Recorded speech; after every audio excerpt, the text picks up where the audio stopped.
केंद्रीय जल शक्ति मंत्री गजेंद्र सिंह शेखावत ने कहा कि सरकार दिव्यांगजन को मुख्य धारा से जोड़ने और उनके समग्र विकास के लिए अनेक योजनाओं का क्रियान्वयन कर रही है। वे शनिवार को फील्ड क्लब में तीसरे राष्ट्रीय दिव्यांग क्रिकेट चैंपियनशिप के तीसरे दिन खिलाड़ियों को संबोधित कर रहे थे। उन्होंने कहा कि अंतर्राष्ट्रीय स्तर पर भारत के पैरा खिलाड़ी अपनी सफलता का परचम फहरा रहे हैं। उन्होंने कहा कि 2017 में वे नारायण सेवा संस्थान एवं para swimming council of India द्वारा आयोजित राष्ट्रीय पैरा स्विमिंग में आ चुके हैं। दिव्यांग खिलाड़ियों से बातचीत के दौरान जीवन जीने का वो मंत्र उन्हें मिला जो शायद किसी बड़े मोटिवेशनल मंच से भी न मिल सके।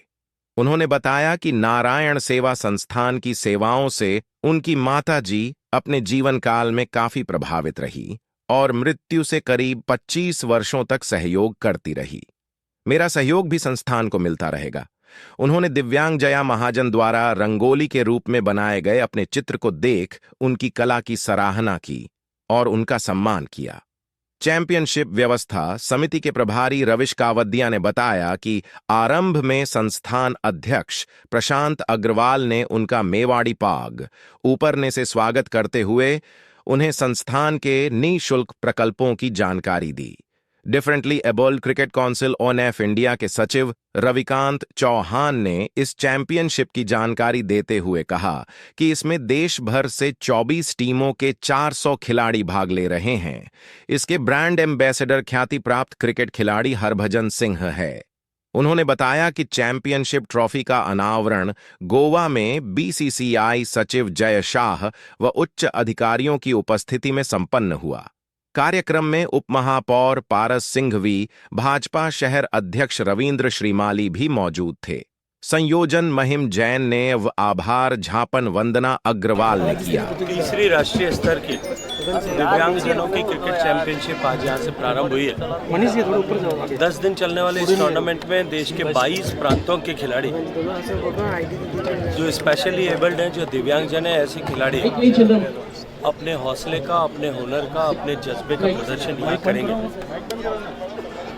मैं इस टूर्नामेंट के आयोजन के लिए differently abled cricket association of India के सभी पदाधिकारियों का अभिनंदन करते हुए इस टूर्नामेंट को यहाँ उदयपुर इस झीलों की ऐतिहासिक नगरी में आयोजित कराने के लिए नारायण सेवा संस्थान और सभी स्पॉन्सर्स का बहुत सारा धन्यवाद करना चाहता हूँ। ऐसे खिलाड़ियों के यहाँ इस टूर्नामेंट के आयोजन करने के साथ ही निश्चित रूप से इस पूरे क्षेत्र के लोगों को एक नई दृष्टि, जीवन को देखने के लिए, जीवन को समझने के लिए, जीवन की चुनौतियों और कष्टों से पार पाने के लिए मिलने वाली है। ऐसा अवसर राजस्थान को दिया है, उसके लिए भी मैं अनंत कोटि शुभकामनाएं देता हूं। प्रधानमंत्री जी आ रहे हैं 2 तारीख को सांवरिया जी और मारवाड़ में, 5 तारीख को उदयपुर में, 2 तारीख को सांवरिया जी और 5 तारीख को जोधपुर में माननीय प्रधानमंत्री जी का प्रवास रहेगा। और दोनों ही स्थानों पर माननीय प्रधानमंत्री जी राजस्थान के लोगों के लिए भारत सरकार की तरफ से हजारों करोड़ रुपए की योजनाओं की सौगात शिलान्यास और उद्घाटन के रूप में लेकर के आ रहे हैं। माननीय प्रधानमंत्री जी के पावन नेतृत्व में जिस तरह से देश ने जल्दी से बस में पहुंचिए प्लीज, जिस तरह से देश में इंफ्रास्ट्रक्चर के निर्माण के क्षेत्र में की टीम जल्दी से पहुंचिए, एक नई क्रांति का सूत्रपात हुआ है। विकसित होने की दिशा में बढ़ते हुए कदम उस इंफ्रास्ट्रक्चर पर आरूढ़ होकर के अब जा रहे हैं। ये निश्चित ही सौभाग्यपूर्ण अवसर होगा कि जब हमें उनकी प्रेरक पावन उपस्थिति से आगामी चुनाव में काम करने के लिए नया मंत्र तो मिलेगा ही, लेकिन राजस्थान को विकसित भारत के इस प्रयाण में सहगामी होने का सौभाग्यपूर्ण अवसर भी मिलेगा। मुख्यमंत्री गहलोत कह रहे हैं विजन 2030 की बात कर रहे हैं, तो कह रहे हैं इस बार जनता चुनाव लड़ेगी। मुझे लगता है कि विजन 2030 से इससे ज़्यादा हास्यास्पद कुछ नहीं हो सकता। जिस व्यक्ति को राजस्थान की जनता ने 3 बार मुख्यमंत्री बनने का सौभाग्य प्रदान किया हो,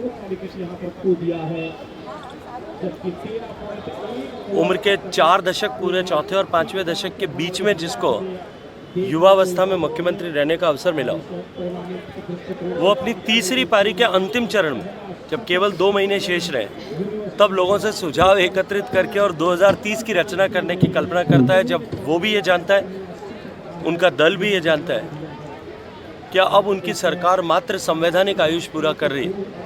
जो 5 साल के लिए मैंडेट दिया था संविधान के अनुरूप चुनाव का, वही बाकी बचे हैं। बाकी सरकार अब समाप्त हो चुकी है, केवल सर्कस रह 13 गया। घंटे तो जो मैराथन बैठक चली जयपुर में, आप बैठक में मौजूद थे, क्या चर्चा रही कुछ खास? देखिए, राजनीतिक बैठक में जहाँ राजनीतिक नेतृत्व हो वहाँ निश्चित रूप से राजनीति की ही चर्चा हुई होगी। किसी भगवत कथा का स्मरण तो वहाँ हुआ नहीं था। टिकट वितरण की बात करें तो वहाँ हमने बहुत सारे विषयों पे बातचीत की। आगामी चुनाव में, 2023 के चुनाव में, 2024 के चुनाव में भारतीय जनता पार्टी बेहतरीन प्रदर्शन कैसे करे, संगठन की ताकत और धार को किस तरह से बढ़ाया जा सकता है, भारतीय जनता पार्टी आने वाले चुनाव में किस स्ट्रेटजी के साथ में काम करे, सरकार के जो विभिन्न मुद्दे हैं विफलता के, चाहे भ्रष्टाचार का होगा, चाहे महिलाओं की सुरक्षा के प्रति उनकी उदासीनता का होगा, चाहे तो अगला इवेंट 4 टीमों